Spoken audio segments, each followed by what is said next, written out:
مرحبا يا رفاق.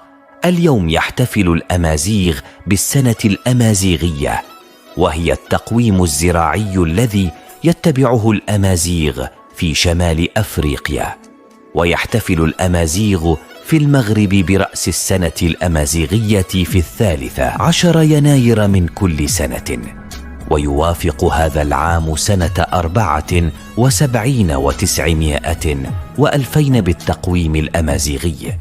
وقد أعلنت حكومة المغرب عن إقرار رأس السنة الأمازيغية عطلة وطنية رسمية مدفوعة الأجر يوم 14 يناير من كل سنة ببلاغ أصدره الديوان الملكي مساء يوم الأربعاء 3 ماي المنصرم. والاحتفال بهذه المناسبة أصبح رسميا ولأول مرة بدءا من هذا العام، تأكيدا فيه على اعتبار الأمازيغية مكونا رئيسيا للثقافة وللهوية المغربية الأصيلة والغنية بتعدد روافدها.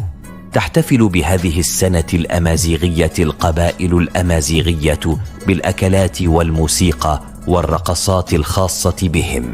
تختلف الأكلات التقليدية لرأس السنة الأمازيغية من منطقة إلى أخرى، ولكن بشكل عام تتضمن الحبوب والبقوليات والخضراوات واللحوم.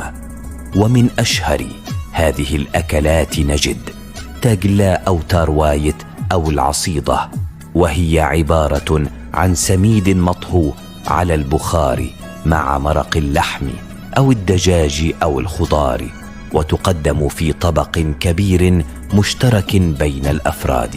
الكسكس أو كسكسو، وهو عبارة عن سميد مطهو على البخار مع مرق اللحم والخضار، ويمكن أن يؤكل مع اللبن الرائب أيضا. الزميطة أو البركوكش أو الأوركيمن، وهي عبارة عن حساء كثيف يحتوي على الفاصولياء والعدس والحمص والذرة والشعير والتوابل، وتقدم مع الخبز أو العصيدة.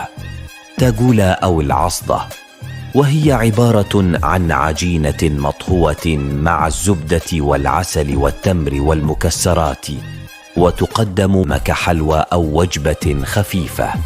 هذه بعض الأمثلة عن الأكلات الأمازيغية التي تحضر في رأس السنة الأمازيغية، والتي تعبر عن ارتباط الأمازيغ بالأرض والطبيعة والتضامن والتآزر.